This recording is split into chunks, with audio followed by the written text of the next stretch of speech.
Hey guys, in this video we're talking about how to say yes to customers who want paint correction and ultimately ceramic coatings for cheap. What's going on, guys? Luke here with Wilson Auto Detailing. I'm a pro detailer based out of Nashville, Tennessee. Listen, we all know that when you're specifically beginning in the detailing business, it can be very annoying because people are calling in, the leads want everything for nothing, whether you're doing traditional detailing or even paint correction work, and it can be difficult not to be tempted to lower your prices for people in a really undue way where you're kind of doing more than you should be and ultimately hurting your business long term. Now, I've got this Tesla in my garage that I was doing a simple single stage correction on as well as applying a ceramic coating to, and it was a very good representation of a situation where the customer wasn't wanting to pay the kind of higher end of the ceramic coating and paint correction prices, but I was still actually able to get the customer in the door through some very specific and simple strategies. So let's dive into what those are. Now, as we clip back and forth showing you guys the process of the paint correction here that we did, I want to explain one thing that's really foundational, and that is that most of the time your customers who need paint correction before a ceramic coating is actually applied are not nearly as concerned about the nuances of the paint correction as the detailer is. And what that ends up netting out as in the real world of detailing with real people is most of the time it is more necessary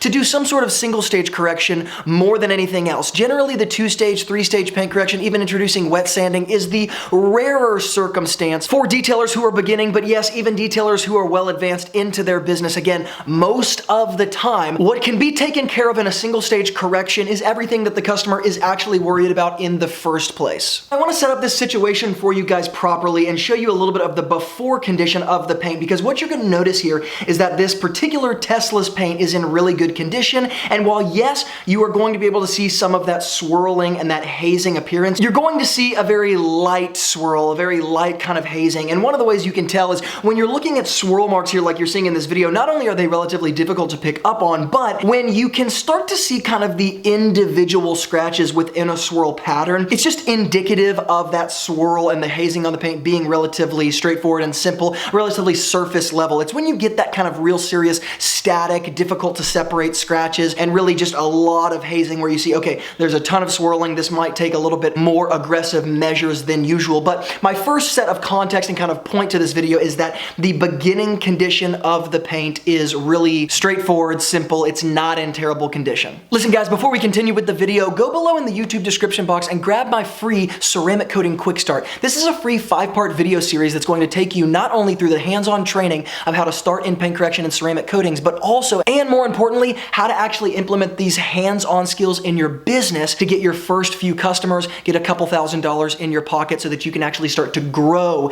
in your paint correction and ceramic coating business. There's 1,000 videos on YouTube about how to apply coatings, which coatings to apply, but very little business information. And we want to get you guys with the right business information so you can start today. Again, the free 5-part video series is below. Grab that before we continue. Now let's get back into the video. Now, because I want to take an approach with this particular paint correction situation, which is like, hey, how do I do the least amount possible? No, that's not in an attempt not to get the results or to somehow screw a customer over. That's to stay within the price point and to work within the natural constraints of the real world of detailing. This customer wants to stay in this particular price point. So what is the maximum level of result we can get under this particular price point? The way I'm going to be doing that here is I'm going to be using my forced rotation polisher with a foam finishing pad, red foam finishing pad from CSI and their D1 polish enhancer. What am I doing here? I'm combining my forced rotation because in this situation, I just want to see, can I use my Rupes gear-driven forced rotation polisher to get a little bit quicker results? Can I do enough on this paint with a finishing pad and a finishing polish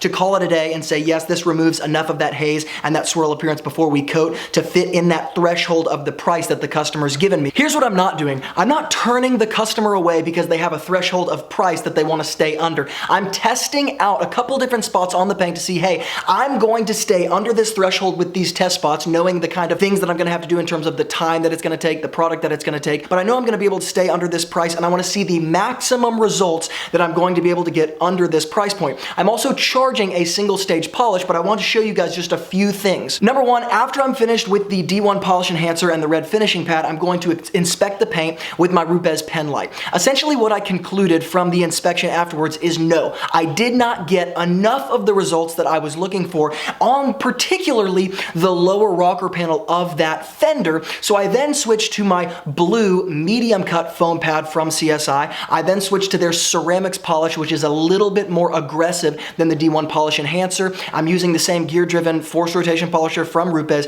and I'm going after that lower rocker panel. When I finish with that lower rocker panel, I'm coming back in to inspect that lower rocker panel, and I want you guys to see the difference here. Here is what that lower rocker panel looks like now with the pen light, and I'm moving from the driver's side, which is not corrected, to that lower part of the fender that is corrected. You see, those swirls have now been removed with that blue medium cut foam pad, the ceramics polish, and my gear-driven polisher. Once again, when I first used the red foam finishing pad and the D1 polish enhancer, it didn't cut through those swirls. It took that blue medium cut, just a tad more aggressive measure. And as I move back and forth, you guys can see a little bit of that difference. This is the best video I have here of the contrast. Once again, the swirls are not bad, and you can pick that up on those lower rocker panels of the driver's side, but you can see the difference when they're removed. There's a clear difference. So what just happened when I did that little experiment? I found, number one, I'm gonna be totally fine to use the red foam finishing pad with a very simple polish enhancement product on the top levels of the car. That's the upper part of the driver's side door, passenger side door, the fenders. But when I move to those lower rocker panels, it gets a little bit more tricky, and I'm gonna have to take a little bit more aggressive correction measures. What many detailers do at this point is say, okay, I'm gonna have to go in for a two-stage correction if I'm gonna get these results, blah, blah, blah. They end up turning the customer away because the customer doesn't want to pay for that. They don't understand the situation. But here's what I'm doing for the rest of this video. I'm going to use the appropriate measures per panel and change them when necessary in order to keep my single stage approach. What I mean is this. You can see I'm using a black Lake Country foam finishing pad with the D1 polish enhancer for the top areas of the car. And when I move down to those more heavily damaged lower rocker panels, I'm simply switching to that blue foam cutting pad and the ceramics more aggressive polish with my gear-driven polisher. I am not going to go back over those lower rocker panels with my finishing pad. Why? Because the ceramics polish in particular is designed where you don't actually have to go back over it. I'm not introducing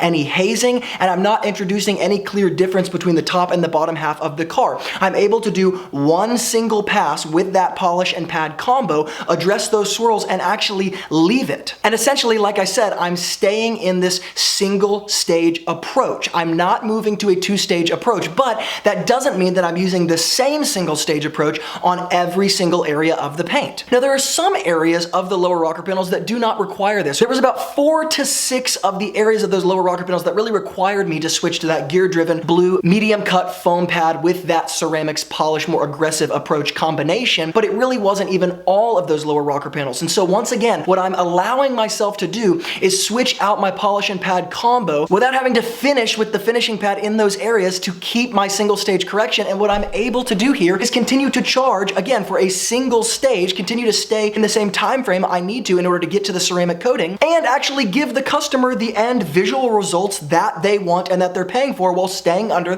that pricing threshold. Now, I know you guys might be thinking, Luke, are you not going to be able to tell a visual difference between the bottom rocker panel and then that top area because they were corrected with 2 different pads and 2 different polishes? And the simple answer is absolutely not. You are not able to tell a difference whatsoever. You're talking about a nuanced difference that is so subtle. Once the ceramic coating is sitting on top of the paint, that nuanced difference disappears 100%. Now, what's really important to understand here for beginners in particular, because we tend to have in the beginning stages a lot of leads coming in for paint correction and ceramic coating where people do have a threshold of price that they do not want to go over. And this situation is a fantastic example of that, but we have to create some creative maneuvers where we're able to stay under that pricing threshold and say yes to the customer rather than just send them away, again, because in the beginning stages, that's where we're at, and we've got to attach ourselves to reality at some point. And really what we're doing here is, rather than attaching our paint correction process and price when we're communicating to the customer to all of the things that we're gonna have to do in order to get those end results,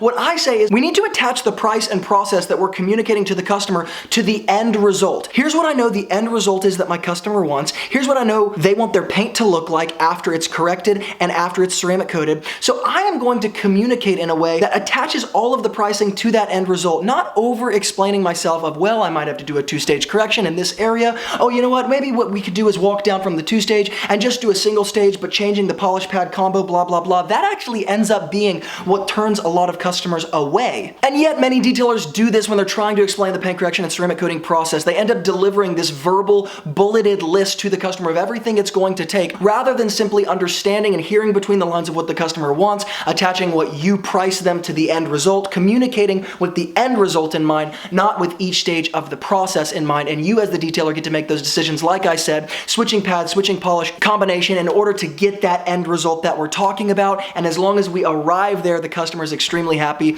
And again, we're able to stay under that threshold of pricing. Listen, it is inevitable that we're going to run into customers in the paint correction ceramic coating world who want everything for nothing, and they're going to immediately lead with price. And at times it is appropriate to actually stay under that threshold, particularly in the beginning stages of your business. And this is a really simple and straightforward way to do that. Frankly, it is also a great way to get over the detailer's ego and simply deliver what the customer actually wants. Now, I would love to hear your feedback in your own detailing businesses. Have you experienced a lot of customers who immediately lead with price when they're talking about paint correction and ceramic coating specifically? If so, comment below and tell me about those situations, because I want to hear what's going on in your specific detailing business. Guys, the products and tools that I used in this video are some of my most fundamental default paint correction and ceramic coating products, so make sure to go below in the YouTube description box to check those out if you're interested. And like I said, if you want to get into the ceramic coating quick start, which is again that free 5-part video series to teach you guys not only the hands-on paint correction training and ceramic coating training that you need, but also how to actually start cash flowing this part of your business, kind of like what we talked in this video. That's a free 5-part video series below. Thousands of people at this point have gone through that and sent me emails saying how helpful it was, so make sure you go grab that before you leave this video. Make sure to hit the like button if you like detailing business content like this, because I love talking specifically about the business side of detailing, and I love to hear if it helps you, and hitting that like button lets me know that it does. Guys, thank you so much for watching, and as always, from Luke here at Wilson Auto Detailing, keep working hard, and I'll see you in the next video.